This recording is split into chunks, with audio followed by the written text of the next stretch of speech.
नमस्कार विद्यार्थी मित्रांनो, इंडियन पॉलिटी बाय वेकेशन या यूट्यूब चॅनलमध्ये आपलं स्वागत आहे. मित्रांनो, आपणास माहीत असेल मागच्या काही कालावधीपासून आपण या ठिकाणी पॉलिटी टेस्ट सिरीज जी काही ती सुरू केलेली आहे आणि आतापर्यंत आपण पॉलिटी टेस्ट सिरीजमधले 3 पेपर या ठिकाणी आपल्या टेलिग्राम चॅनलवर अवेलेबल करून दिलेले आहेत.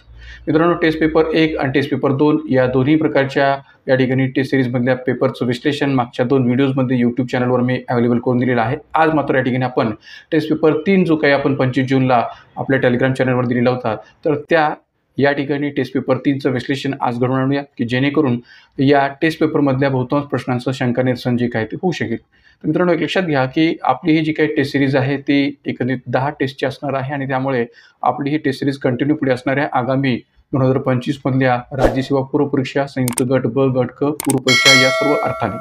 तर त्यामुळे कोणी या टेस्ट सिरीजला चुकवू नका. प्रत्येक टेस्ट जी काय आहे किंवा टेस्ट पेपर जो काय तो सोडवण्याचा प्रयत्न करावा, ही पुन्हा एकदा मी विनंती करतोय. तर मित्रांनो, या ठिकाणी टेस्ट पेपर 3 मध्ये जे काही 20 प्रश्न मी दिलेले होते, त्या 20 प्रश्नांची उत्तरं मी ऑलरेडी आपल्याला टेलिग्राम चॅनलवर दिलेली आहेत. मात्र याचं जे काही विश्लेषण आहे ते आज आपण शंका निरसन करण्याच्या दृष्टीने करणार आहोत. तर या टेस्ट पेपर 3 मध्ये जो काही प्रश्न मी पहिल्यांदा दिलेला होता, तो पहिला प्रश्न या प्रकारचा होता. पहिला प्रश्न होता, समवर्ती सूचीला ट्विलाइट झोनची उपमा कोणी दिली आहे? समवर्ती सूचीला ट्विलाइट झोनची उपमा कोणी दिली आहे? पर्याय दिले होते मी, सरदार वल्लभभाई पटेल. पर्याय 2 पंडित जवाहरलाल नेहरू. पर्याय 3 डॉक्टर बाबासाहेब आंबेडकर आणि पर्याय 4 एम.व्ही. पायली. तर मित्रांनो, या ठिकाणी याचं उत्तर जे काय आहे ते एम.व्ही. पायली असं मी दिलेलं आहे. तर एक लक्षात घ्या की एम.व्ही. पायली यांनी समवर्ती सूचीला ट्विलाइट झोन ही उपमा दिलेली आहे असं आपण या ठिकाणी पर्याय 4 हे उत्तर स्पष्ट करतोय. पण या प्रश्नाचं उत्तर पर्याय 4 एम.व्ही. पायली असं का आहे? कारण की एक लक्षात घ्या की एम.व्ही. पायली यांनी समवर्ती सूचीला एक प्रकारे ट्विलाइट झोन, ज्याचा मराठीमध्ये अर्थ होतो संदीप प्रकाशाचा झोत, अशी उपमा काय दिलेली आहे? त्याचं कारण असं आहे की या ठिकाणी संदीप एक प्रकारे समवर्ती सूचीचं जे काही स्वरूप आहे ते संदीप प्रकाशाप्रमाणे आहे असं ट्विलाइट झोन यांचं म्हणणं असं या ठिकाणी एक प्रकारे या एम.व्ही. पायली यांचं म्हणणं आहे. का तर या ठिकाणी समवर्ती सूचीचं स्वरूप हे ट्विलाइट झोनप्रमाणे आहे याबाबतचा संदर्भ या ठिकाणी कशा पद्धतीने स्पष्ट करता येतो? कारण की समवर्ती सूचीवर कायदे करण्याचा अधिकार हा केंद्र सरकारला सुद्धा दिला गेलेला आहे आणि राज्य सरकारांना सुद्धा दिला गेलेला आहे. तर त्यामुळे कोणत्याही एका सरकारचा या ठिकाणी समवर्ती सूचीवर अधिकार आहे का? तर तसं नाहीये. दोन्ही सरकारांना या समवर्ती विषयावर कायदे करण्याचा अधिकार दिला गेलेला असल्यामुळे या ठिकाणी त्याला ट्विलाइट झोन असं म्हणणं अधिक योग्य आहे असं या ठिकाणी एम.व्ही. पायली यांच्या मतातून स्पष्ट होतं.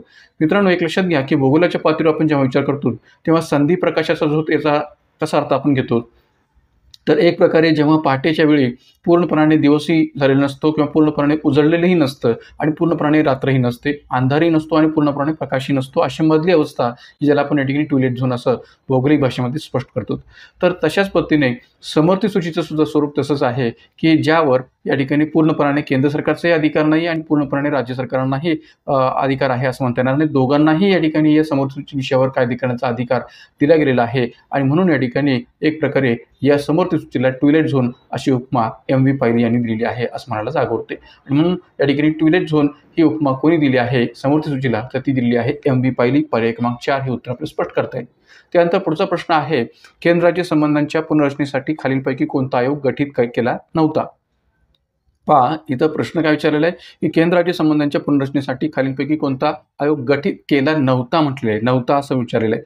पर्याय 1 आहे सरकारी आयोग. पर्याय 2 आहे राजमन्नार आयोग. पर्याय 3 आहे पंच आयोग आणि पर्याय 4 आहे एक प्रकारे कालेलकर आयोग. तर या ठिकाणी उत्तर आपल्याला सांगता येईल ते म्हणजे कालेलकर आयोग. पर्याय क्रमांक 4 कालेलकर आयोग हा या ठिकाणी या प्रश्नाचं उत्तर म्हणून सांगता येईल. का तर या ठिकाणी बाकीचे 3ही आयोग जर आपण पाहिले तर ते केंद्राच्या संबंधासाठी स्थापन केलेले आयोग होते. मात्र कालेलकर आयोग जो आहे तो या ठिकाणी केंद्राच्या संबंधांसाठी नव्हे तर मागासवर्गीय दृष्टिकोनातून या ठिकाणी स्थापन केला गेलेला हा आयोग होता. पहिला मागासवर्गीय आयोग म्हणून या ठिकाणी या कालेलकर आयोगाचा उल्लेख आपल्या करता येऊ शकेल. तर थोडक्यात जर आपण सांगायचं तर आपल्याला असं म्हणता येईल किंवा कालेलकर आयोग जो पहिला मागासवर्गीय आयोग म्हणून स्थापन केला होता 1953 साली, की ज्याचे अध्यक्ष होते काकासाहेब कालेलकर आणि एक प्रकारे तत्कालीन राज्यसभेचे सभासद आणि सामाजिक कार्यकर्ते म्हणून यांची ओळख होती. कुणाची? तर काकासाहेब कालेलकर यांची.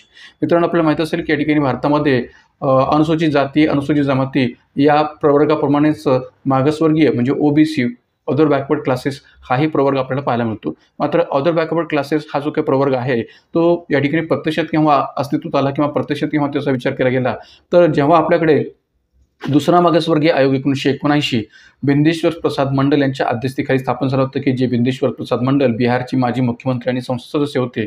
तर यांच्या अध्यक्षतेखाली जेव्हा 1979ला एक प्रकार दुसरा मागासवर्गीय आयोग स्थापन झाला आणि या मंडल आयोगाने ज्या काही शिफारशी केलेल्या होत्या त्या मंडल आयोगाने केलेल्या शिफारशीच्या आधारावर आपल्याकडे व्ही.पी. सिंग सरकारच्या कालखंडात म्हणजेच 1989ला 1989मध्ये मागासवर्गीय म्हणजे अदर बॅकवर्ड क्लासेस ओबीसी नावाचा नवीन प्रवर्ग जो काय आहे तो आपल्याकडे स्थापन झाला. म्हणजे इतर मागासवर्गीय या रचनातून जी काही प्रवर्ग आहे त्याची निर्मिती 1989च्या व्ही.पी. सिंग सरकारच्या कालखंडावर झालेली होती, की जे या मंडल आयोगाच्या शिफारशीच्या आधारावर स्थापन झालेला नवीन प्रवर्ग होता. तर त्यामुळे मागासवर्गीयांकरता किंवा इतर मागासवर्गीयांकरता या ठिकाणी स्थापन केलेले हे जे 2 आयोग होते त्यातला एक आयोग होता पहिला मागासवर्गीय आयोग की जो काकासाहेब कालेलकर यांच्या अध्यक्षतेखाली स्थापन झाला होता 1953 मध्ये आणि दुसरा मागासवर्गीय आयोग की जो बिंदेश्वर प्रसाद मंडल यांच्या अध्यक्षतेखाली स्थापन झाला होता तो म्हणजे 1979 मध्ये.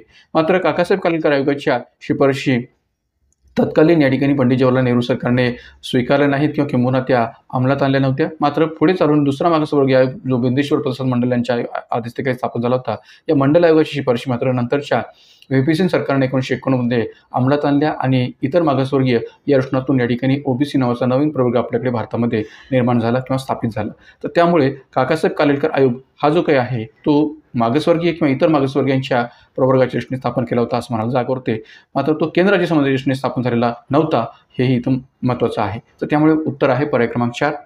त्यानंतर प्रश्न क्रमांक 3 101व्या घटनावस्तूद्वारा जीएसटी परिषदेची स्थापना करण्यासाठी कोणत्या नवीन कलमाचा समावेश भारतीय घटनेत केला आहे. काय म्हटलेलं आहे पहा की 101व्या घटनावस्तूद्वारा जीएसटी परिषदेची स्थापना करण्यासाठी कोणत्या नवीन कलमाचा समावेश भारतीय राज्यघटनेत केलेला आहे.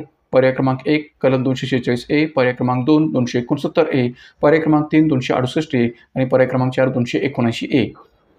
तर मित्रांनो आपल्याला जीएसटी आणि जीएसटीच्या रचनातून जे नवीन कलम भारतीय राज्यघटनेमध्ये समावेश झालेले आहेत त्या रचनातून प्रश्न विचारलेला आहे. कारण की एक लक्षात घ्या की जीएसटी संबंधीची 101 घटनावस्ती जेव्हा झाली तेव्हा या 101व्या घटनावस्तीच्या माध्यमातून अनेक नवीन कलम भारतीय राज्यघटनेमध्ये समाविष्ट केली गेली किंवा अनेक कलमांच्या पात्र बदल केले गेले. काही कलमांना वगळण्यातही आलेलं होतं किंवा आपल्या भारताच्या परिशिष्ट 7 मध्ये सुद्धा विषयांच्या पातळीवर सुद्धा फेरबदल केलेले आहेत. काही विषय या ठिकाणी वगळण्यात आलेले होते हेही इथं आपल्याला माहिती असलं पाहिजे. मात्र इथं जो प्रश्न विचारला गेलेला आहे तो या ठिकाणी खास करून जीएसटी परिषदेविषयी प्रश्न विचारला की जीएसटी परिषदेची स्थापना कोणत्या नवीन कलमाचा समावेश करून घटनेमध्ये केली गेलेली आहे. तर उत्तर आपल्याला सांगता येईल पर्याय क्रमांक 4 कलम 279A. कलम 279A पर्याय क्रमांक 4 हे या प्रश्नाचं उत्तर आहे. का तर या ठिकाणी कलम 279A मध्ये जी काही तरतूद केलेली आहे ती या प्रकारची आहे की जीएसटी परिषदेची स्थापना कलम 279A या नवीन कलमाद्वारे केलेली आहे की जी जीएसटी परिषद जीएसटी कर कोणी कसा किती आकारावा व या करापासून मिळणाऱ्या उत्पन्नाची विभागणी कशी करावी हे सुचवण्यासाठी सदर घटनावस्ती कायदा संमत झाल्यापासून 60 दिवसांच्या आत भारताचे राष्ट्रपती एका जीएसटी परिषदेची स्थापना करतील अशा प्रकारची तरतूद या ठिकाणी कलम 279A मध्ये केली गेली. म्हणजे आपल्याकडे जीएसटी परिषदेची स्थापना कोणत्या हेतूने केलेली आहे तर जीएसटी कर कोणी कसा किती आकारावा म्हणजे घटक राज्य सरकारने किती आकारावा केंद्र सरकारने किती आकारावा या रचनातून आणि त्याचबरोबर या करापासून मिळणाऱ्या उत्पन्नाची विभागणी केंद्र सरकार आणि घटक राज्य सरकारच्या पातळीवर कशी करावी हे सुचवण्यासाठी सदर घटनावस्ती कायदा संमत झाल्यापासून 60 दिवसांच्या आत भारताचे राष्ट्रपती एका जीएसटी परिषदेची स्थापना करतील अशी तरतूद कलम 279A मध्ये केलेली आहे. एवढंच नव्हे तर ही जीएसटी परिषद केंद्र आणि राज्य सरकारांसाठी अनेक बाबींवर शिफारस करू शकते हेही इथं आपल्याला महत्त्वाचं आहे. तर त्यामुळे या ठिकाणी कलम 279A नुसार जीएसटी परिषदेची स्थापना हाही संदर्भ आपण चांगल्या पद्धतीने लक्षात ठेवा. या अर्थाने याचं उत्तर आहे पर्याय क्रमांक 4. त्यानंतर प्रश्न क्रमांक 4 आहे जीएसटी घटनावस्ती विधेयकाला संमती देणारे अनुक्रमे पहिले दुसरे आणि तिसरे घटक राज्य कोणते आहेत. आता पहा की जीएसटी घटनावस्ती विधेयकाला संमती देणारे अनुक्रमे पहिले दुसरे आणि तिसरे घटक राज्य कोणती होती किंवा कोणती आहेत असं जर म्हटलं तर या ठिकाणी पर्याय दिलेले आहेत. पर्याय 1 आसाम झारखंड आणि बिहार, पर्याय 2 आसाम बिहार आणि झारखंड, पर्याय 3 बिहार आसाम झारखंड आणि पर्याय 4 बिहार झारखंड आसाम. तर मित्रांनो या ठिकाणी आपल्याला एक्झॅक्टली जर माहिती असेल तरच आपण याचं उत्तर देऊ शकता. कारण की जसं या ठिकाणी आपल्याला मागच्या प्रश्नामध्ये कलम 279A यानुसार जीएसटी परिषदेची स्थापना हे जर एक्झॅक्टली किंवा फॅक्च्युअल बेसिसवर माहिती असेल तरच उत्तर लिहिता येऊ शकत होतं. तसंच याही प्रश्नामध्ये या ठिकाणी एक्झॅक्टली किंवा फॅक्च्युअल बेसिसवर जर आपल्याला माहिती असेल तरच आपण याचं उत्तर लिहू शकता.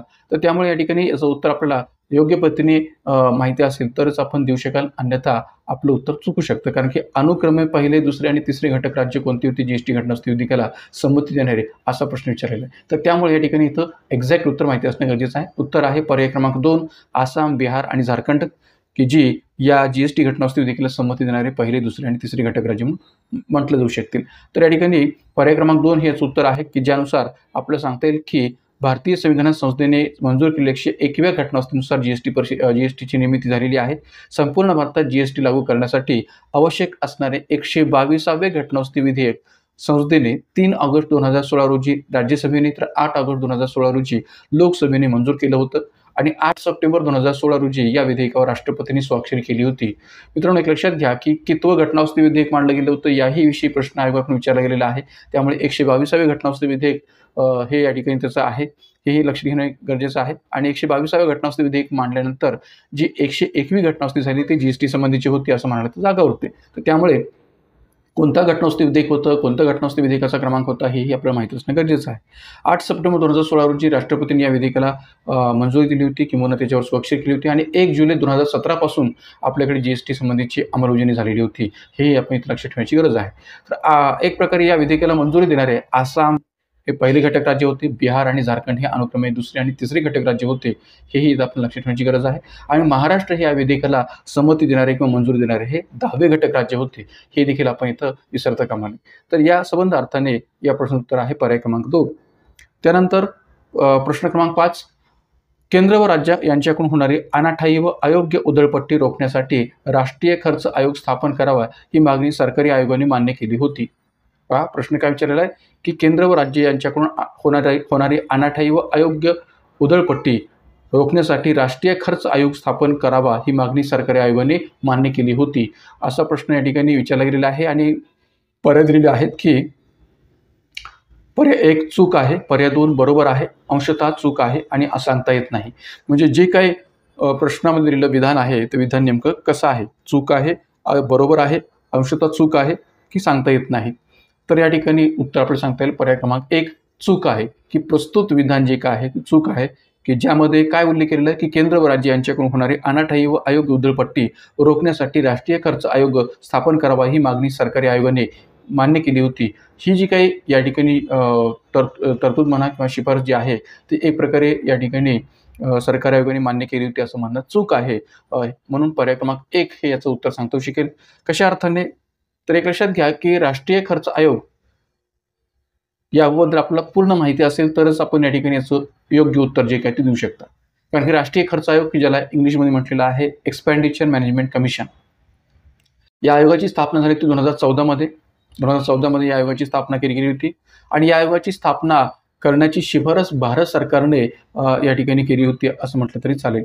कारण की सरकारी आयोगाशी याचा संबंध शिफारशीच्या दृष्टीतून सांगता येऊ शकत नाही. त्यामुळे सरकारी आयोगाने ती मान्य केली होती असं म्हणणं चुकीचंच आहे. मात्र या आयोगाच्या स्थापन करण्याची शिफारस भारत सरकारने आर्थिक खर्च व व्यवस्थापन अधिक प्रभावी करण्यासाठी केली होती.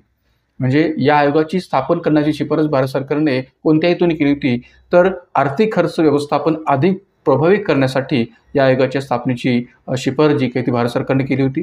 तसेच वित्तीय घाटा किंवा तूट कमी करण्यासाठी व खर्च अधिक परिणामकारक बनवण्यासाठी या आयोगाची स्थापना केली गेलेली आहे. म्हणजे या आयोगाच्या स्थापनेचा जो काही हेतू होता तो हेतू भारत सरकारने या दृष्टीने घेतला होता की केंद्र सरकारच्या पातळीवर जो काही वित्तीय घाटा किंवा तूट आहे ती कमी करण्यासाठी आणि खर्च अधिक परिणामकारक बनवण्यासाठी या आयोगाची स्थापना केली जावी अशी भारत सरकारने शिफारस केली होती. आणि या आयोगाचे अध्यक्ष होते रिझर्व्ह बँकेचे माजी गव्हर्नर, ते म्हणजे विमल जालान.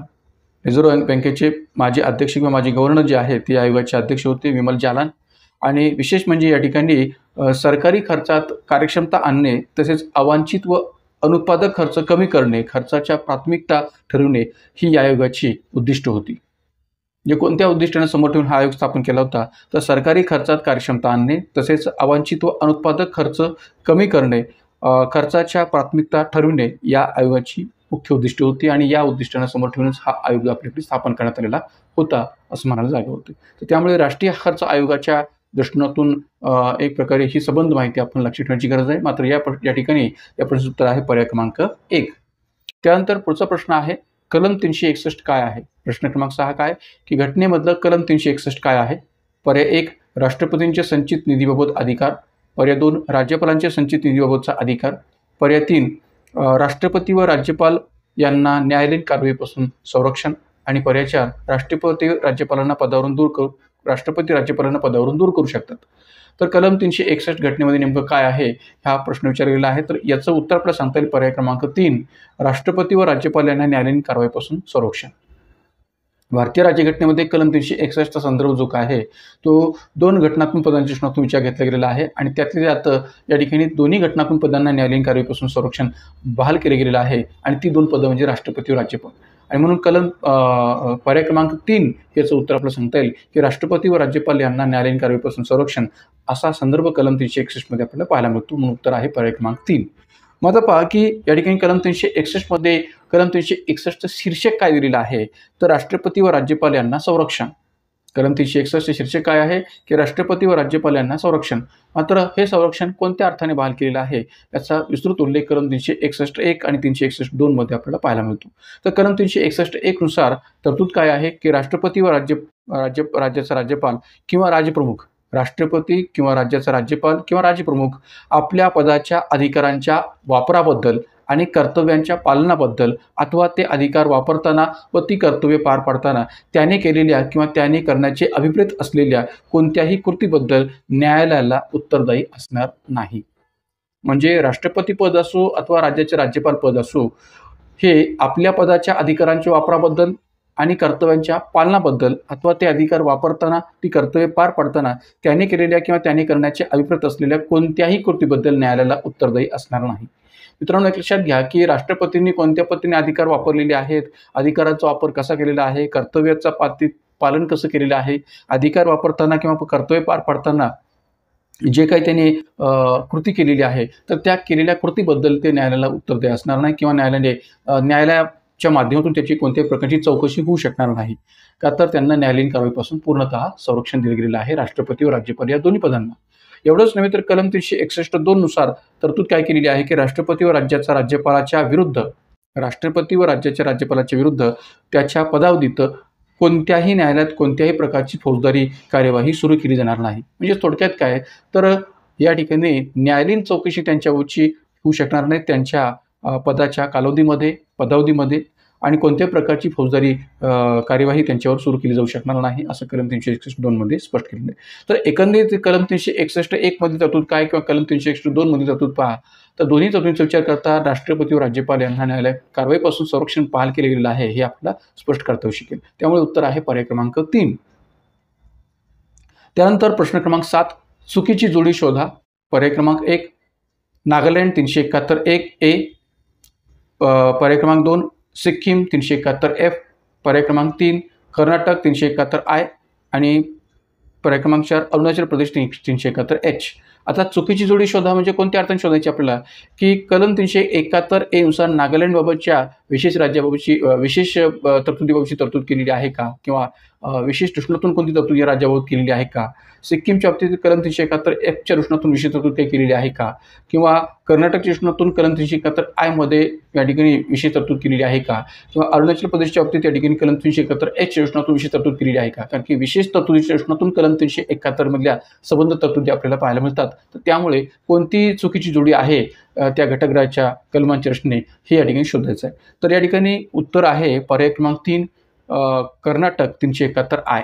तर मित्रांनो, एक लक्षात घ्या की या ठिकाणी आपल्याला कलम 371 विषयी खूप वेळा प्रश्न विचारले गेलेले आहेत. गट ब गट क दोन्ही परीक्षामध्ये पूर्व परीक्षा असो मुख्य परीक्षा असो यामध्ये बऱ्याच वेळा कलम 371 विषयीचे प्रश्न विचारले गेलेले आहेत की कलम 371(A) नुसार कोणती घटक राज्याबाबतच्या विशेष तरतुदीचा उल्लेख केलेला आहे किंवा बी नुसार कोणत्या पद्धतीचा केलेला आहे.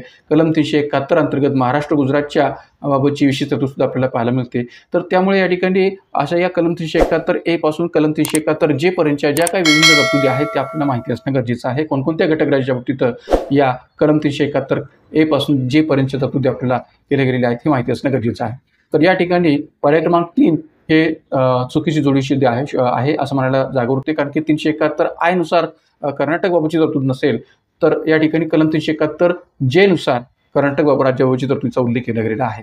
तर यामुळे कलम 371(J) नुसार कर्नाटक राज्याबाबत विशेष तरतूद की जी 98 घटनांनुसार केली गेलेली आहे. कोणत्या घटनांनुसार तर 98 घटनांनुसार. म्हणून या ठिकाणी कर्नाटक बाबतची तरतूद कलम 371(J) नुसार केली गेलेली आहे की जी या ठिकाणी 98 घटनांनुसार केली आपल्याला पाहायला मिळते. मग आता पहा की ही कलम 371(J) मध्ये जी तरतूद केलेली आहे ती थोडक्यात मी स्पष्ट करतोय की हैदराबाद कर्नाटक प्रदेशासाठी स्वतंत्र विकास मंडळाची स्थापना, हैदराबाद कर्नाटका प्रदेशासाठी स्वतंत्र विकास मंडळाची स्थापना अशी तरतूद 371(J) मध्ये आपल्याला पाहायला मिळते. यामुळे हैदराबाद कर्नाटका भागाला किंवा प्रदेशाला विशेष विकासासाठी शैक्षणिक व रोजगार व आर्थिक सवलती दिल्या जातात. म्हणजे कलम 371 जेच्या माध्यमातून किंवा 98 घटनाद्वारा कलम 371 जे निर्माण करण्यात येऊन कर्नाटक राज्यावरची जी काही विशेष तरतूद केलेली आहे त्यामध्ये मुख्यतः हैदराबाद कर्नाटका प्रदेशासाठी म्हणजे कर्नाटकमधल्या हैदराबाद कर्नाटका प्रदेशासाठी स्वतंत्र विकास मंडळाच्या स्थापनेची तरतूद केलेली आहे की ज्यामुळे हैदराबाद कर्नाटका प्रदेशाला विशेष विकासासाठी शैक्षणिक रोजगार व आर्थिक सवलती दिल्या जातात. म्हणजे या भागाला विशेष विकासासाठी शैक्षणिक रोजगार व आर्थिक सवलती दिल्या जातात. एवढंच नव्हे तर हैदराबाद शहर जे तेलंगणाची राजधानी म्हणून ओळखलं जातं तर हे हैदराबाद शहर तेलंगणामध्ये आहे की जे तेलंगणाची राजधानी म्हणून ओळखलं जातं. पण हैदराबाद कर्नाटका हा कर्नाटकमधील विशिष्ट ऐतिहासिक भाग आहे जो पूर्वी निजामाच्या हैदराबाद संस्थानात होता. मित्रांनो एक लक्षात घ्या की बहुतांश विद्यार्थ्यांचं इथं कन्फ्युजन होऊ शकतं की हैदराबाद कर्नाटका याचा अर्थ तेलंगणाची राजधानी हैदराबाद या अर्थाने घ्यायचा आहे का, तर तसं नाही आहे.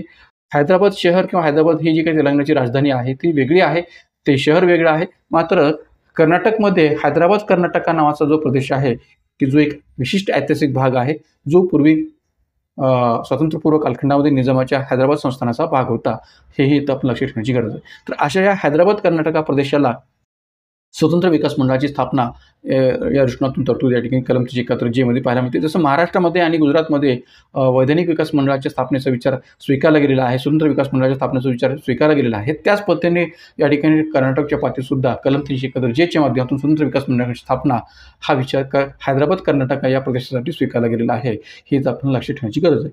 तर या अर्थाने याचं उत्तर आहे पर्याय क्रमांक 3. त्यानंतर प्रश्न क्रमांक 8 1962 साली महाराष्ट्र विधानसभेची सदस्यसंख्या किती होती?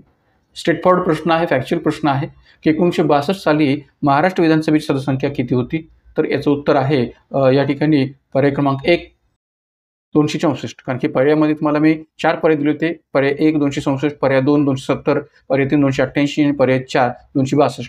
तर उत्तर आहे पर्याय क्रमांक 1 264. 1962 साली महाराष्ट्र विधानसभेची सदस्यसंख्या होती 264. कशा अर्थाने? तर आपल्याकडे महाराष्ट्र विधानसभेची सदस्यसंख्या ही वेगवेगळ्या कालखंडानुसार बदलत गेलेली आहे. पहिल्यांदा 1960 मध्ये ती 264 होती, म्हणजे ऑब्व्हियसली 1962 मध्ये पण ती 264च होती. 1967 साली ती 270 करण्यात आली.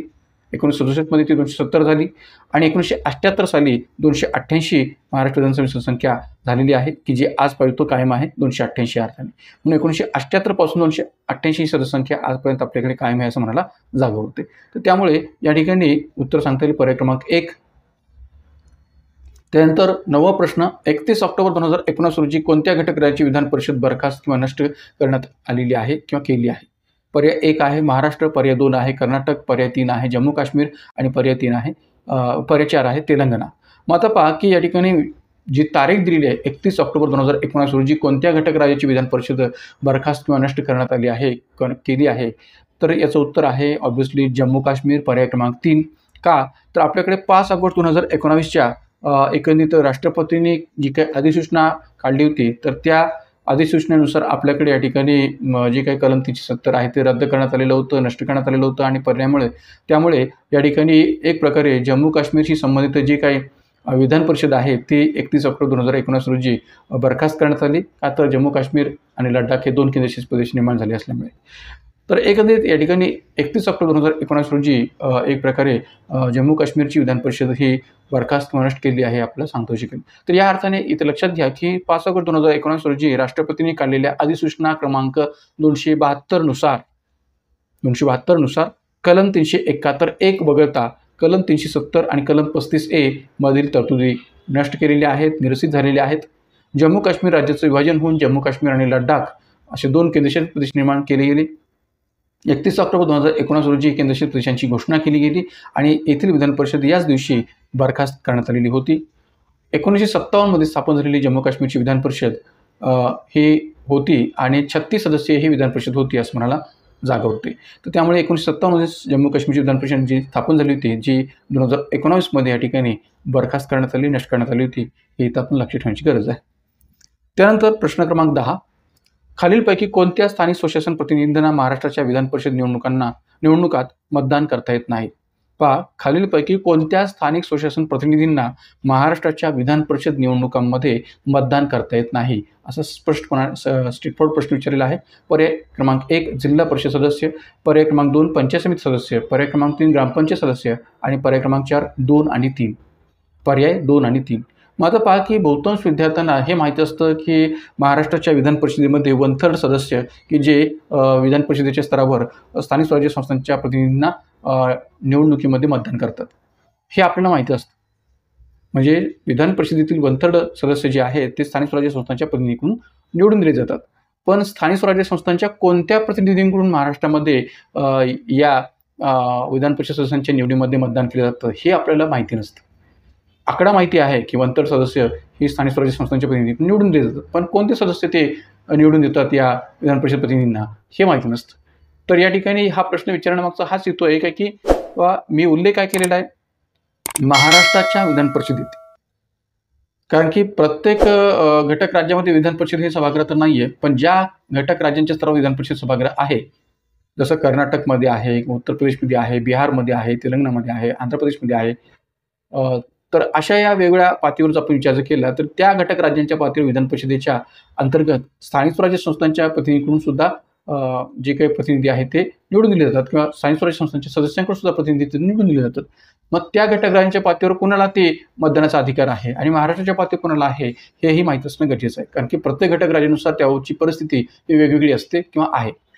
तर एक लक्षात घ्या, हा प्रश्न विचारत असताना एक त्याचा दाखला पण या ठिकाणी पुढे मी विश्लेषणाच्या स्तरावर देणार आहे की जेणेकरून आपल्याला हे समजावं की या ठिकाणी कर्नाटकमध्ये आणि महाराष्ट्रामध्ये त्या बाबतीत काय फरक आहे का, काय समान परिस्थिती आहे.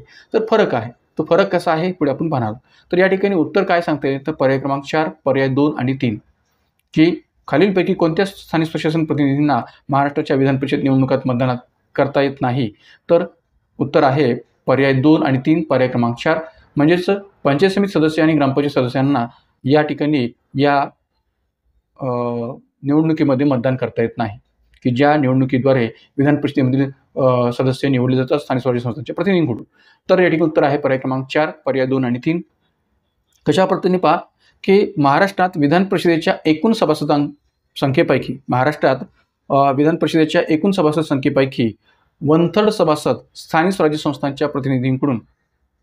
कोणत्या प्रतिनिधींकडून आपल्याकडे महाराष्ट्रात हे मतदानाचा अधिकार त्यांना दिला गेला आहे तर जिल्हा परिषद सदस्य, नगर परिषद सदस्य किंवा नगरपालिका सदस्य आणि महानगरपालिका सदस्य यांनाच फक्त या 1/3 सदस्यांची जी काही निवड आहे ती निवड या ठिकाणी करता येते विधान परिषदेच्या स्तरावर.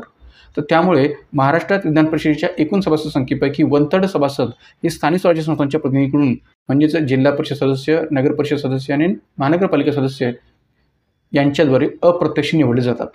म्हणजे जे काही 1/3 सदस्य ज्या स्थानिक स्वराज्य संस्थांच्या सदस्यांकडून निवडले जातात ते या ठिकाणी जिल्हा परिषद, नगर परिषद आणि महानगरपालिकेच्या सदस्यांकडून निवडले जातात हे आपल्याला माहिती असावं. आता बाजूला मी एक या ठिकाणी मार्च 2016चा एक पेपरमधला संदर्भ दिलेला आहे. मार्च 2016मध्ये पेपरमधला हा जो संदर्भ आहे तो कसा आहे पहा की तालुका आणि ग्रामपंचायत सदस्यांना विधान परिषद निवडणुकीमध्ये मतदानाचा अधिकार द्या किंवा मताधिकार द्या असा उल्लेख आहे. मी 2 संदर्भ या ठिकाणी दिलेले आहेत. 2 इमेजेस तुम्हाला दाखवतोय. पहिली जी इमेज आहे की ज्यामध्ये या ठिकाणी तालुका व ग्रामपंचायत सदस्यांना विधान परिषद निवडणुकीमध्ये या ठिकाणी मताधिकार द्या असा उल्लेख केलेला आहे.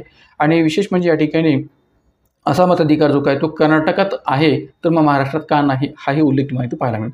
तर 2 कातरणं मी तुम्हाला या ठिकाणी दाखवलेली आहेत. या दोन्ही कातरणाचा जर विस्तारपूर्वक जर तुम्ही या ठिकाणी संदर्भ पाहिला तर लक्षात येईल की कर्नाटकमध्ये या ठिकाणी तालुका म्हणजेच पंचायत समिती सदस्यांना आणि ग्रामपंचायत सदस्यांना या ठिकाणी मतदानाचा अधिकार विधान परिषद निवडणुकीमध्ये दिला गेलेला आहे, पण महाराष्ट्रात तो दिला गेलेला नाही आहे. तर महाराष्ट्रात सुद्धा तो दिला गेला पाहिजे असा संदर्भ या ठिकाणी याच्यामध्ये पाहायला मिळतो.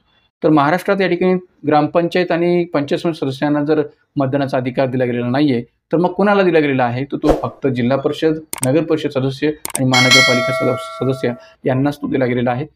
या ग्रामपंचायत किंवा तालुका पंचायत समिती सदस्यांना दिला गेलेला नाही आहे हे यातून स्पष्ट होतं.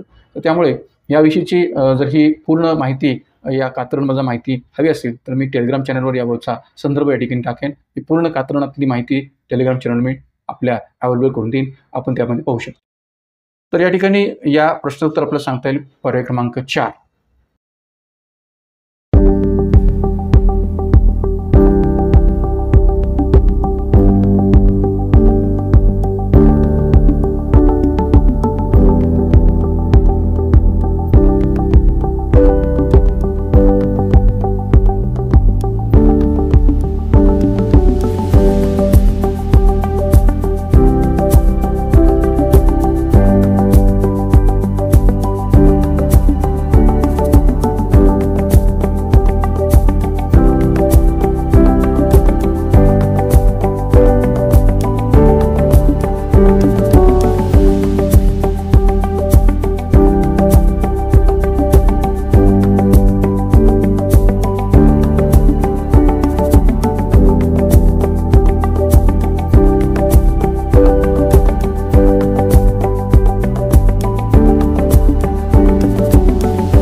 तर मित्रांनो, ब्रेकनंतर पुन्हा एकदा आपल्या व्हिडिओमध्ये स्वागत आहे. पुढे आपण या ठिकाणी आपल्या प्रश्नांना कंटिन्यू करूया. पहा, प्रश्न क्रमांक 11 नेमकं काय आहे?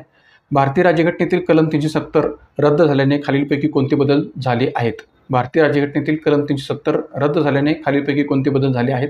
मित्रांनो, एक लक्षात घ्या की नुकत्याच काही दिवसांपूर्वी आपल्याकडे जम्मू काश्मीरमधल्या जे काही निवडणुका आहेत, विधानसभा निवडणुका आहेत, त्या पार पडलेल्या आहेत.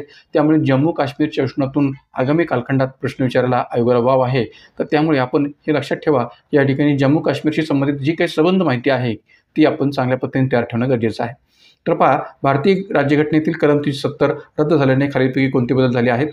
पर्याय 1 अ, जम्मू काश्मीर राज्याचे विभाजन होऊन जम्मू काश्मीर आणि लडाख हे 2 केंद्रशासित प्रदेश निर्माण झाले. ऑब्व्हियसली हा बदल झालेला आहे, त्यामुळे हे विधान बरोबर आहे. ब, जम्मू काश्मीर विधानसभेचा कार्यकाल 6 ऐवजी 5 वर्षांचा होणार. हेही विधान बरोबर आहे. क, जम्मू काश्मीर हे विधानसभा असलेले केंद्रशासित प्रदेश असेल, मात्र लडाख विधानसभा नसलेला केंद्रशासित प्रदेश असेल. तर हे देखील विधान बरोबर आहे, कारण की जम्मू काश्मीरमध्येच फक्त विधानसभा आहे, लडाखमध्ये नाही आहे. ड विधान, जम्मू काश्मीरच्या नव्या विधानसभेतील सदस्यसंख्या 107 वर झाली, 107 झाली आहे. पूर्वीची सदस्यसंख्या 87 होती. तर हे देखील विधान या ठिकाणी बरोबर आहे, कारण की ही जी काही 107 सदस्यसंख्या आहे ती पाकव्याप्त काश्मीरसह पाकिस्तान ऑक्युपाईड काश्मीर यासह आहे. या अर्थाने या ठिकाणी विधानसभेची सदस्यसंख्या 107 झाली आहे असं म्हणणं बरोबर आहे. त्यानंतर जम्मू काश्मीरची घटना संपुष्टात येऊन भारतीय राज्यघटना बंधनकारक झाली आहे. ई विधान हे देखील बरोबर आहे. त्यामुळे या प्रश्नातील सर्वच विधानं बरोबर आहेत. आणि एक प्रकारे या ठिकाणी पर्याय उत्तरामध्ये जो उल्लेख केलेला आहे की पर्याय 1 केवळ ई, पर्याय 2 केवळ अ आणि ब, पर्याय 3 अ, ब, क आणि ई आणि पर्याय 4 वरील सर्व. तर ऑब्व्हियसली याचं उत्तर आपलं सांगता येईल वरील सर्व, की 370 रद्द झाल्याने खालीलपैकी सर्वच बदल झालेले आहेत असं म्हणायला जागा होते. आणि म्हणून उत्तर आहे पर्याय क्रमांक 4 वरील सर्व. तर मित्रांनो, याही अनुषंगाने थोडंसं हे लक्षात ठेवा की 370 रद्द झाल्यामुळे पुढील बदल झालेले आहेत. 1, जम्मू काश्मीर आणि लडाख 2 केंद्रशासित प्रदेशांची निर्मिती. 31 ऑक्टोबर 2019 रोजी केंद्रशासित प्रदेशांची घोषणा आणि विधान परिषद हे सभागृह देखील बरखास्त केलेलं आहे, नष्ट केलेलं आहे. जम्मू काश्मीर विधानसभेचा कार्यकाल 6 ऐवजी 5 वर्षांचा केलेला आहे. जम्मू काश्मीरची घटना संपुष्टात येऊन भारतीय राज्यघटना बंधनकारक झालेली आहे. आणि जम्मू काश्मीरचे दुहेरी नागरिकत्व ची बाबतची जी तरतूद होती ती देखील संपुष्टात आलेली आहे. तर असे जे काही महत्त्वपूर्ण बदल जे आहेत की कलम 370 रद्द होण्यामुळे झालेले आपल्याला दिसून येतात. त्यानंतर प्रश्न क्रमांक 12, भारतीय घटनेच्या भाग 14A अंतर्गत कलम 323A मध्ये कोणत्या संकल्पनेची तरतूद केली आहे? भारतीय घटनेच्या भाग 14A अंतर्गत कलम 300A मध्ये कोणत्या संकल्पनेची तरतूद केलेली आहे? पर्याय 1 संघ लोकसेवा आयोग, पर्याय 2 राज्य लोकसेवा आयोग, पर्याय 3 संयुक्त लोकसेवा आयोग आणि पर्याय 4 प्रशासकीय न्यायाधिकरणे. तर ऑब्व्हियसली या ठिकाणी 42व्या घटनासुद्धाद्वारा आपल्याकडे भाग 14A निर्माण केला गेलेला आहे आणि कलम 323A हे निर्माण केले गेले आहे, की ज्याद्वारे आपल्याकडे प्रशासकीय न्यायाधिकरणांबाबतची तरतूद या भागामध्ये आणि कलमामध्ये केलेली आपल्याला पाहायला मिळते. आणि म्हणून उत्तर आपलं सांगता येईल पर्याय क्रमांक 4 प्रशासकीय न्यायाधिकरणे याबाबतची तरतूद भाग 14A आणि कलम 323A मध्ये केली गेलेली आहे. उत्तर आहे पर्याय क्रमांक 4. कशा अर्थाने पहा की प्रशासकीय न्यायाधिकरणे भाग 14A अंतर्गत आणि कलम 323A अंतर्गत 42व्या घटनाद्वारा निर्माण केली गेलेली आहेत. कलम 323A1 अंतर्गत तरतूद काय केलेली आहे? पहा की लोकसेवकांच्या भरती व सेवा शर्ती याबाबतच्या तक्रारींची न्याय चौकशी प्रशासकीय न्यायाधिकरणामार्फत व्हावी यासाठी संसदेला कायद्याद्वारे तरतूद करता येईल. म्हणजे आपल्याकडे या प्रशासकीय न्यायाधिकरणांच्या बाबतची तरतूद का केली गेलेली आहे? कोणत्या अर्थाने केलेली आहे? तर जे काही लोकसेवक प्रशासनामध्ये काम करणारे लोकसेवक आहेत त्यांच्या भरती सेवा शर्ती याबाबतच्या ज्या काही तक्रारी असतील त्या तक्रारींची न्याय चौकशी करण्याच्या हेतूने जे काही प्रशासकीय न्यायाधिकरण आहेत ती निर्माण केली गेली आहेत. एवढंच नव्हे तर प्रशासकीय अधिकाऱ्यांच्या विरुद्ध जे काही तक्रारी असतील तर त्या तक्रारींची सुद्धा दखल घेण्याची जबाबदारी या न्यायाधिकरणांकडे सोपवली गेलेली आहे. त्यामुळे प्रशासकीय न्यायाधिकरणांची जी काही स्थापना आहे ती संसद कायद्याद्वारे करू शकते असं या ठिकाणी म्हटलं गेलेलं आहे कलम 323A1 नुसार. तर त्यामुळे प्रशासकीय न्यायाधिकरणांना प्रशासकीय पातळीवर काम करणाऱ्या लोकसेवकांच्या हक्कांचं संरक्षण करण्याच्या दृष्टीने सुद्धा पाहिलं जातं. तर त्यामुळे या ठिकाणी लोकसेवकांच्या भरती आणि सेवा शर्ती याबाबतच्या ज्या काही तक्रारी असतील तर त्यांची न्याय चौकशी करण्याच्या हेतूने आणि जर का प्रशासकीय अधिकाऱ्यांविरुद्ध जर का कोणती तक्रारसुद्धा या ठिकाणी करून त्याच्याबाबतची दखल या ठिकाणी न्यायाधिकरणाकडे करायची असेल तर त्याही बाबत प्रशासकीय न्यायाधिकरण हे महत्त्वपूर्ण भूमिका पार पाडतं. तर त्यामुळे या ठिकाणी या प्रशासकीय न्यायाधिकरणाबाबतची तरतूद या ठिकाणी कलम 323A मध्ये गेलेली आपल्याला पाहायला मिळते. संसद याबाबतचा कायदा जे काय ते करत असते. तर संसद कायद्याद्वारे याबाबतची तरतूद करेल अशी तरतूद या ठिकाणी कलम 323A नुसार पाहायला मिळते. तर त्यामुळे उत्तर आहे पर्याय क्रमांक 4 प्रशासकीय न्यायाधिकरणे. त्यानंतर पुढचा प्रश्न आहे 13वा प्रश्न, राज्य लोकसेवा राज्य लोकसेवा आयोग खालीलपैकी कोणत्या बाबींवर राज्य शासनाला सल्ला देते? मित्रांनो, राज्य लोकसेवा आयोग किंवा संयुक्त लोकसेवा आयोगाविषयीचा प्रश्न एखादा तरी आयोग अधूनमधून या ठिकाणी पूर्व परीक्षा असो, मुख्य परीक्षा असो यामध्ये विचारतं. त्यामुळे आपण त्याही दृष्टीने तयारी ठेवणं गरजेचं आहे. प्रश्न पहा काय की राज्य लोकसेवा आयोग खालीलपैकी कोणत्या बाबींवर राज्य शासनाला सल्ला देते?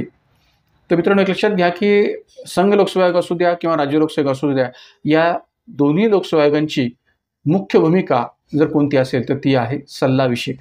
तर त्यामुळे सल्लाविषयक भूमिकेमध्ये काय काय येऊ शकतं हे आपल्याला माहिती असणं गरजेचं आहे. म्हणून राज्य शासनाला कोणत्या बाबींवर राज्य लोकसेवा आयोग सल्ला देते या अर्थाने हा प्रश्न विचारलेला आहे. पर्याय अ आहे विविध सेवांमध्ये भरती करण्याच्या पद्धतीशी संबंधित बाबी याविषयी सल्ला देतं का? ब आहे शासकीय कर्मचाऱ्यांच्या शिस्तविषयक बाबी.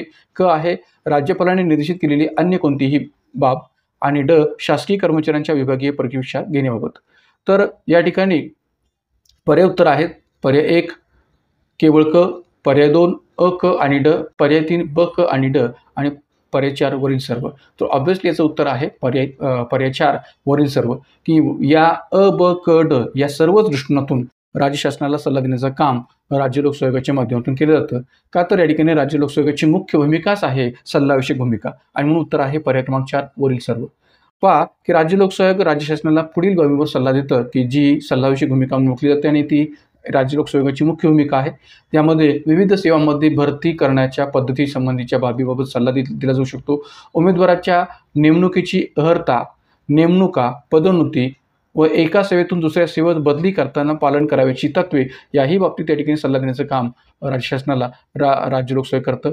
शासकीय कर्मचाऱ्यांच्या शिस्तविषयक बाबीविषयी सुद्धा सल्ला देतं. शासकीय कर्मचाऱ्यांच्या संदर्भातील इजा, वेतन व कुटुंबियांना निवृत्ती वेतन देण्याबाबतच्या मागण्या याही दृष्टीकोनातून सल्लाविषयक बाबतीत भूमिका हे राज्य लोकसेवा पार पाडतं.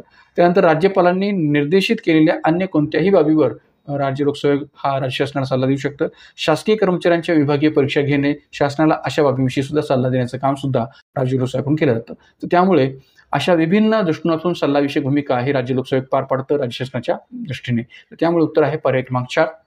त्यानंतर प्रश्न क्रमांक 14 73व्या घटनावस्तूनुसार निर्माण झालेल्या कलम 243 आय आणि कलम 243 वाय नुसार कोणत्या यंत्रणेची निर्मिती झाली आहे? 73व्या आणि 74व्या घटनावस्तूनुसार निर्माण झालेल्या कलम 243 आय आणि कलम 243 वाय नुसार कोणत्या यंत्रणेची निर्मिती झाली आहे? तर पर्याय 1 राज्य नियोजन आयोग, पर्याय 2 राज्य वित्त आयोग, पर्याय 3 राज्य निर्वाचन आयोग आणि पर्याय 4 जिल्हा नियोजन व विकास समिती. तर या ठिकाणी आपल्याला 73 आणि 74 घटनावस्तूमधल्या विभिन्न कलमांची आणि त्या कलमांखाली असणाऱ्या विभिन्न तरतुदींची योग्य पद्धतीने माहिती असेल तर अशा प्रकारच्या फॅक्चर प्रश्नाचे उत्तर आपल्याला द्यायला अडचण येणार नाही. या ठिकाणी याचं उत्तर आहे पर्याय क्रमांक 2 राज्य वित्त आयोग, की कलम 243 आय 73व्या घटनावस्तूनुसार आणि कलम 243 वाय 74व्या घटनावस्तूनुसार.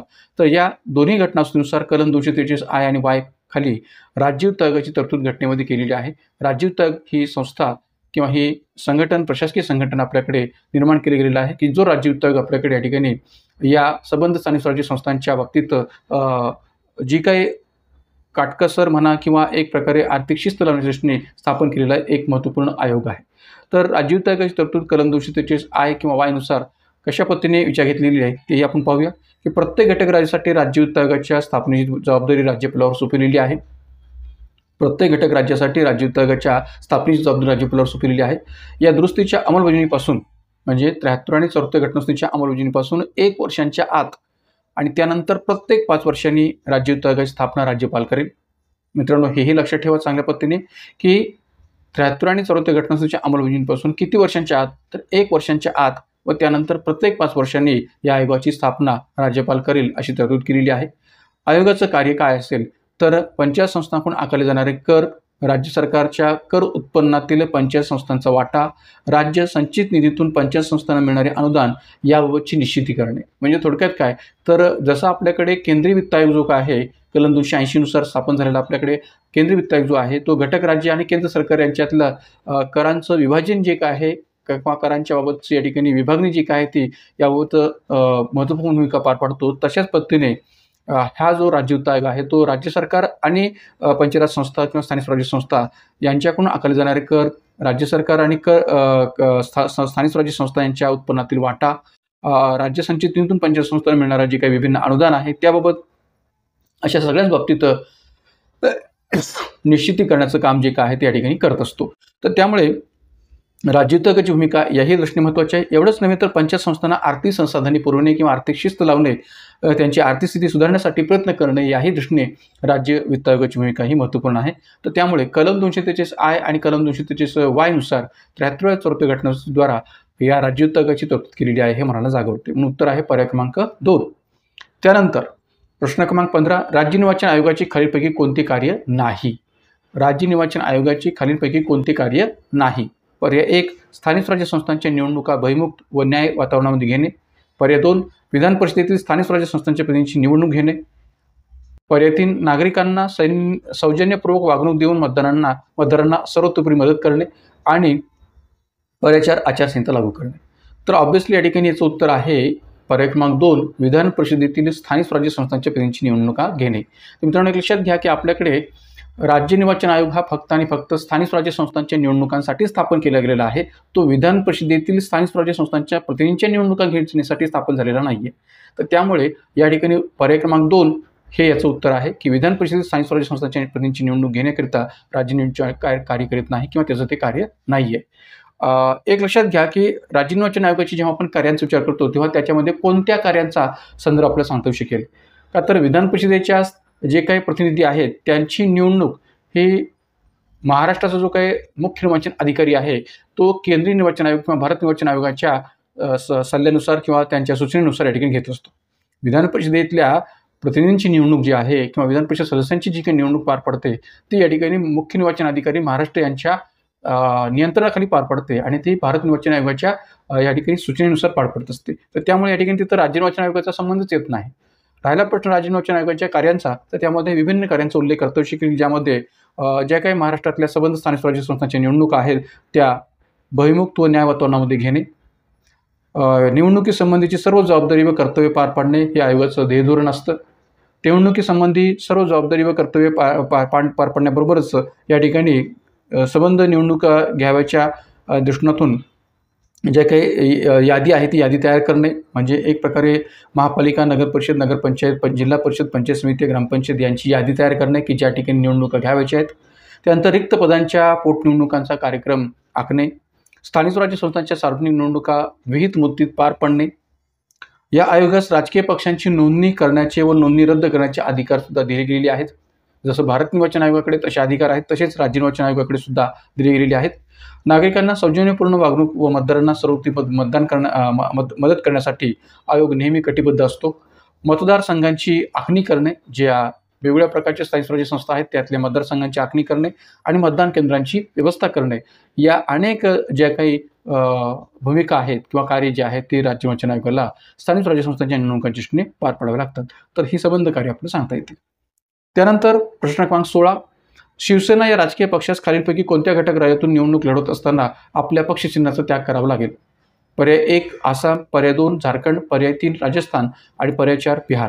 तर उत्तर आहे झारखंड. पर्याय क्रमांक 2 झारखंड हे या प्रश्नाचं उत्तर आहे. तर मित्रांनो, एक लक्षात घ्या की आपल्याला कदाचित माहिती असेल, जर माहिती नसेल तर या ठिकाणी हेही माहिती असू द्यात की आपल्याकडे भारत निर्वाचन आयोगाचा जो नियम आहे त्या नियमानुसार जर का एखादा पक्ष दुसऱ्या घटक राज्यामध्ये निवडणूक लढवत असेल, मात्र ज्या घटक राज्यात तो निवडणूक लढवतोय त्या घटक राज्यातल्या एखाद्या पक्षाचं चिन्ह आणि जो निवडणूक लढवणारा बाहेरून येणारा पक्ष आहे त्याचंही चिन्ह जर समान असेल तर अशा वेळेस या ठिकाणी संबंधित बाहेरून येणाऱ्या राजकीय पक्षाला आपल्या पक्षचिन्हाचा त्याग करावा लागतो. जसं की मी इथे प्रश्नामध्ये म्हटलेलं आहे की शिवसेना या राजकीय पक्षात जर या ठिकाणी कोणत्या घटक राज्यातून निवडणूक लढवत असताना आपल्या पक्षचिन्हाचा त्याग करावा लागेल, तर झारखंडमध्ये का? कारण की शिवसेना या राजकीय पक्षाचं चिन्ह हे धनुष्यबाण आहे आणि झारखंडमधल्या झारखंड मुक्ती मोर्चा याही पक्षाचं चिन्ह धनुष्यबाण आहे. तर त्यामुळे या ठिकाणी शिवसेना या पक्षाचं धनुष्यबाण हे चिन्ह आणि झारखंडमधल्या या ठिकाणी झारखंड मुक्ती मोर्चा या पक्षाचं चिन्ह धनुष्यबाण, दोघांचंही चिन्ह जर धनुष्यबाण असेल तर समान पक्षचिन्ह पाहायला मिळतं.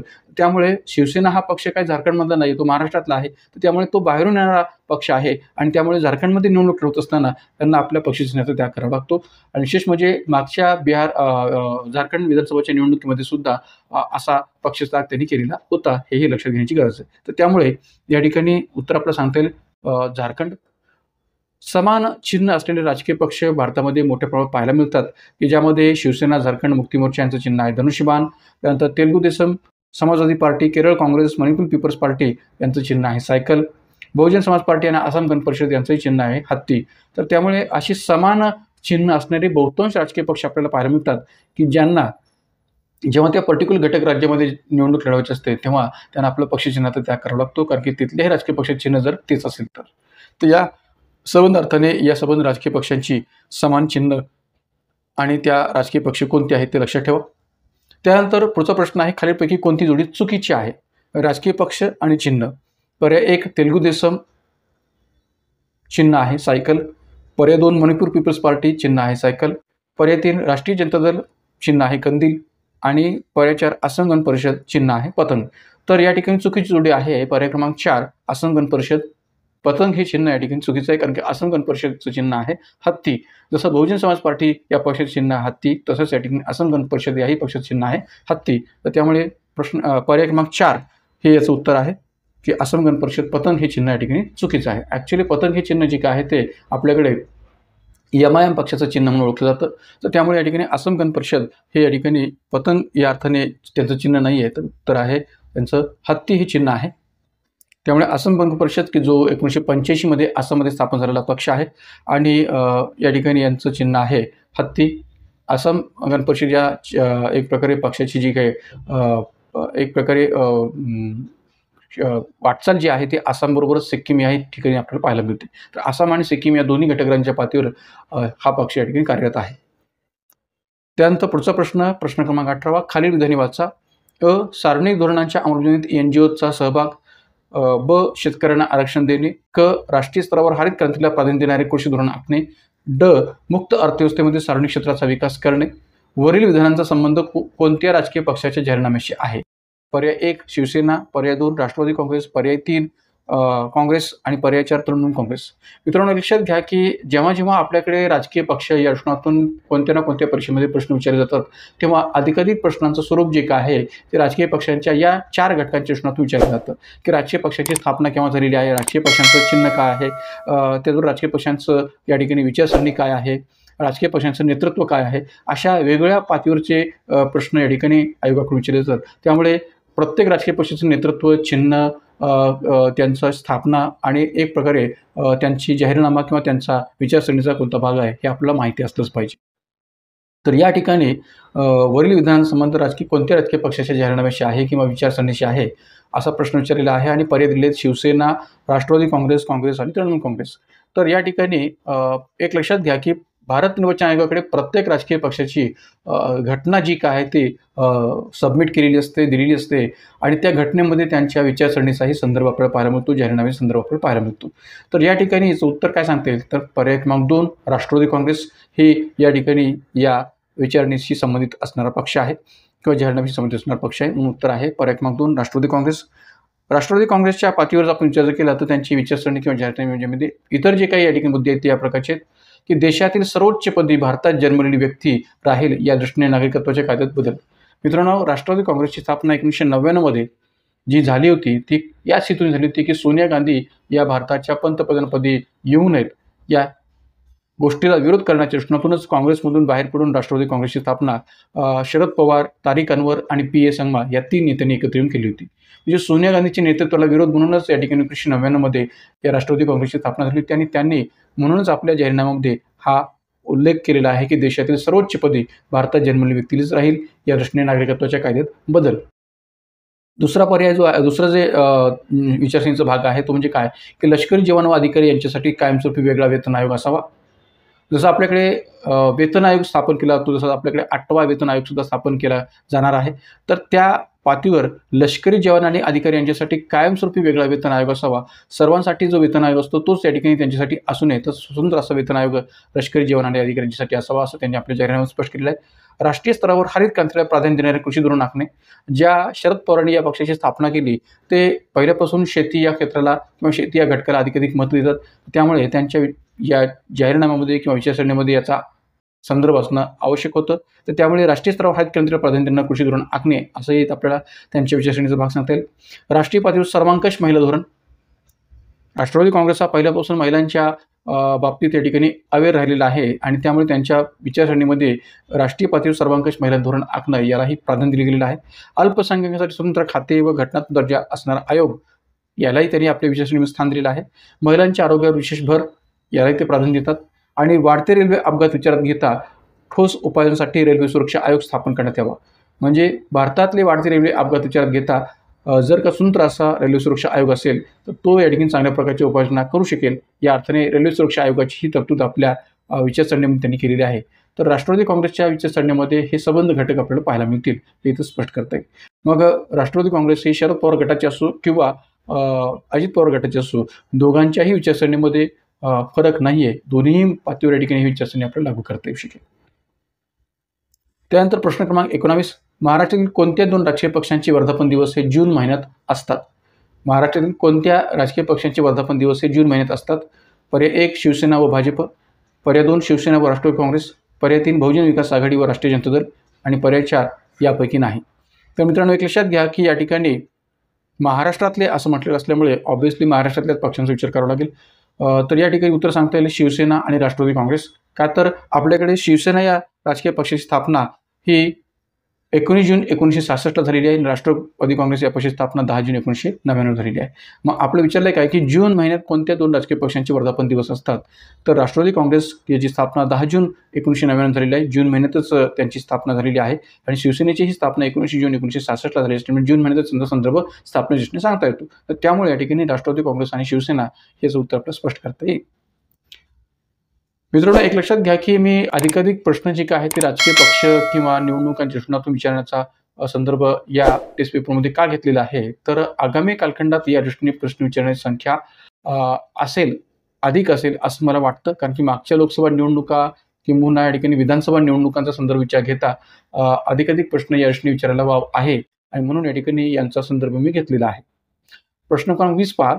2024 लोकसभा निवडणुकीबाबत खालीलपैकी काय सत्य नाही? 2024 लोकसभा निवडणुकीबाबत खालीलपैकी काय सत्य नाही? या निवडणुकीत काँग्रेस पक्षास 99 जागा प्राप्त झाल्या. या निवडणुकीत राष्ट्रीय लोकशाही आघाडीस 292 जागा प्राप्त झाल्या. आप या पक्षास केवळ 3 जागा प्राप्त झाल्या. समाजवादी पार्टीला 34 जागा प्राप्त झाल्या.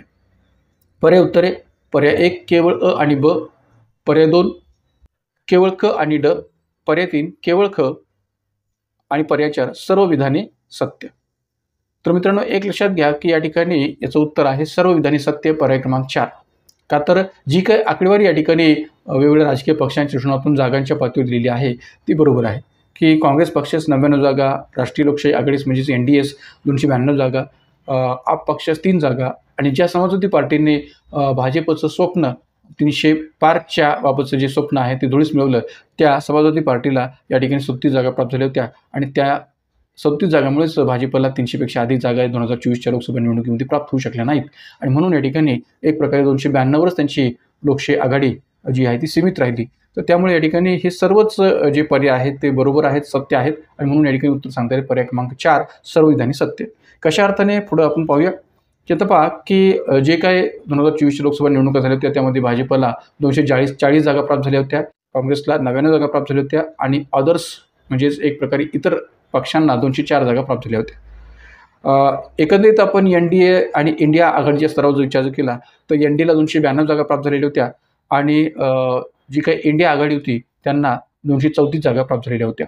तर या ठिकाणी इंडिया आघाडीच्या 234 जागा, NDAच्या 292 जागा आणि अदर्स किंवा इतर पक्षांच्या असणाऱ्या किंवा इतर आघाडीच्या स्तरावर असणाऱ्या जागांची संख्या 17 होती.